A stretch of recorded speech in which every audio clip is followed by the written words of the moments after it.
I just got the brand new RTX 4070 Ti Super, and in today's video we're going to test it in Minecraft in all aspects. We're going to do everything possible to stress test it in all versions of the game. You're going to see just how good it is. Starting out in Bedrock, we're going to try it with and without the RTX shaders built in. That means that we'll use the RTX texture pack so that you can actually see full ray tracing in Minecraft, and that's in Bedrock. Then switching over to Java, we'll start with just some simple shaders, and then some texture packs, and then some mods. And then finally at the very end, we'll stress test it as much as possible by blowing a bunch of stuff up, of course. Also, I have my RTX 4070 Ti that I'll be comparing it to as well throughout this video.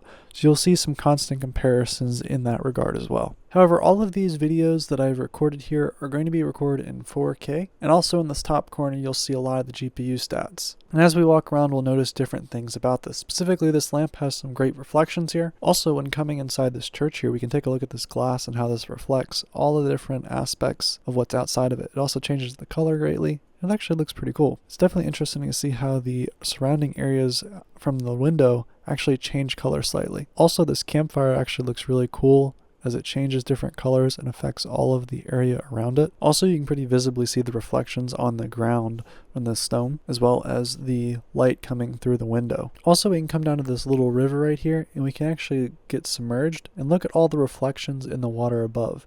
It's actually really cool how the water above reflects everything down below. I think it's a pretty cool example of ray tracing. And for Bedrock, I'm not going to spend a lot of time comparing it to the 4070 Ti, because really the only difference was just a little less VRAM usage and a little bit more frame instability. But I think all of that's just attributed to the extra VRAM. So if you want to run with a lot of texture packs, that's probably your best bet. This is a really isolated test. Let's switch to the more applicable ones. But real quick, an extra side note about just regular Bedrock without ray tracing. It looks like the VRAM actually stays around that 9 gigabytes range. So you're probably safe to stick with a 4070 Ti if you're not planning on using the very niche Bedrock ray tracing pack. And it looks like it's more than capable of just capping out the 60 FPS, or at least the VSync option that you really can't change. However, real quick, switching over to Java, I'd like to introduce you to a mod called Nvidia, which actually allows you to render the Minecraft terrain and view distance very differently. Pretty much directly, the more VRAM you have, the larger render distance you can have. So I have this capped out. I have almost entirely full VRAM usage, entirely full GPU usage, and I'm getting about up to hundreds of FPS average, which is pretty insane given all things considered. This would normally cripple any graphics card in any version of the game, and the VRAM, the additional 4 gigabytes, has a direct correlation to actually how many more chunks you can load. You can get about an additional 10% in there compared to the 4070 Ti, and I figure that this is actually a pretty cool. The only sad part is this isn't compatible with shaders, but like everything is maxed out, and it's amazing that you're able to get this FPS. Taking this even a step up farther, I installed the Distant Horizons mod, as well as Nvidia, as well as a bunch of sodium renders. I am sitting in the thousands of chunks right now loaded with 150 FPS. Now this is a lot of RAM used, a lot of GPU used, and a lot of that VRAM that 4070 Ti does not have. However, I am using almost 100% of my CPU in loading chunks and almost 100% of my GPU if I look down. This is absolutely crazy that you can look at this many chunks now with all the modern mods. Now, starting off on the lighter end of the spectrum, I installed the Brixel texture pack, which is basically a texture pack that makes everything look like Legos, as well as some shaders. So as you can see, looking around, this looks pretty cool. This is not as crazy or as complicated as what we have coming up next, but I think this is a pretty cool look for the world, and I think this is a pretty, I want to say, robust test, at least with the GPU almost at full utilization. Next up, we have the Optimum Realism texture pack, which makes everything look very, very interesting. Just take a look at this cobblestone here. It looks very impressive. But I think what's most impressive specifically is when we actually get some of the reflective blocks out. We actually get that traditional ray tracing look. I think very easily my favorite is of course got to be that gold block, but these iron blocks look very cool too. They'd be very good in some buildings. So I also made it rain to show some of these reflections, but look at this. Look at these reflections in this diamond block, these textures in these diamond blocks. I think that's a pretty impressive look, specifically just to think that this was Minecraft. I can get out some other different blocks and show these reflections. I think it looks pretty cool to see the light reflecting off this. I don't think this is with the RTX either, so this is actually pretty cool. Now, as you can tell, the GPU is really struggling. It's almost maxed out, and it's only getting 25 FPS with all this going on, but I think it looks really cool, all things considered. I think the best look out of everything, though, is walking down on the ground when it's raining and seeing all the reflections off of the ground, the wet cobblestones. I don't know, 10 years ago it would have been hard to tell me this is what Minecraft would have looked like.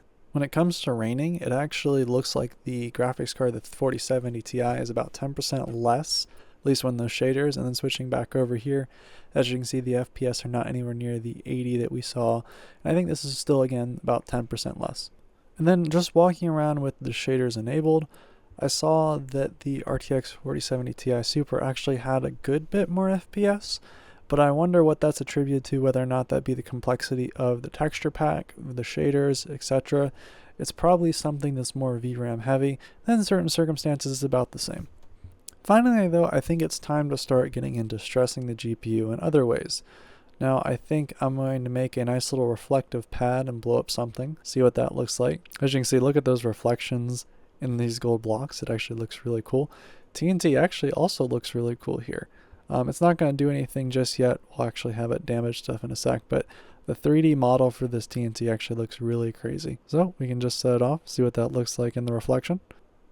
That looks kind of boring.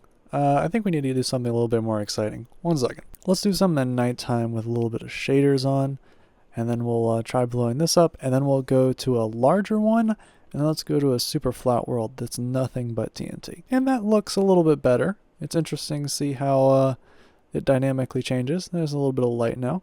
Let's go try doing this again, but we'll do some world edit. So here we are, a nice little big block.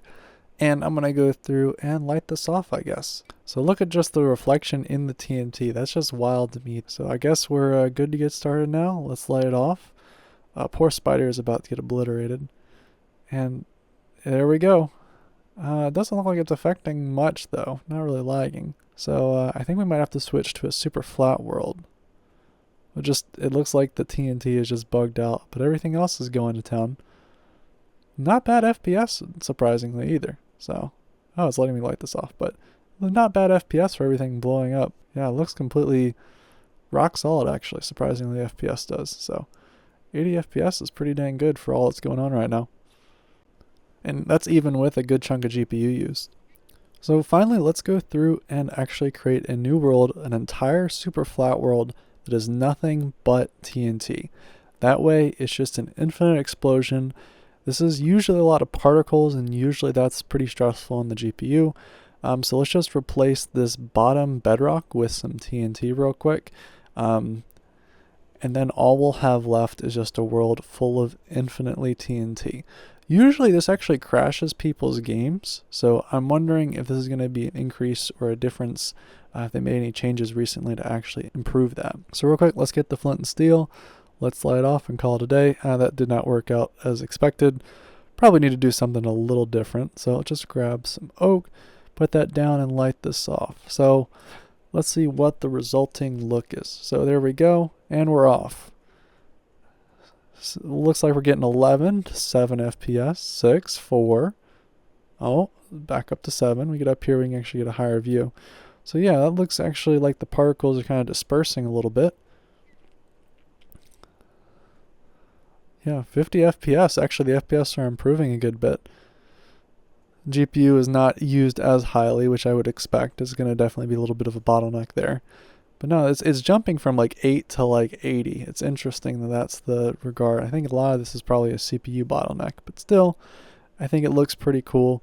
It's a pretty good test sometimes. Overall, I think it passes the super flat TNT world test. So in conclusion, I think this really only applies if you're really making this decision between these two cards.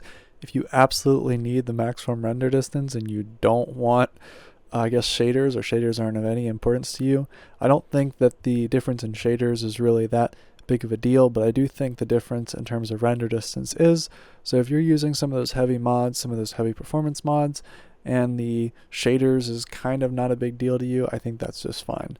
but I don't think you should make a buying decision just off the shader performance alone, at least in Java. Also, if you're interested in joining my Minecraft server, the one that I've shown off in this video, did a lot of testing on, I'll include a link below, but it's basically just avn.gg, and it works with both Bedrock and Java, so you guys can come on and check it out. And I think that really is it. If you guys have any questions about specific mods, feel free to ask in the comments below. I'll do my best to answer. Thanks for watching.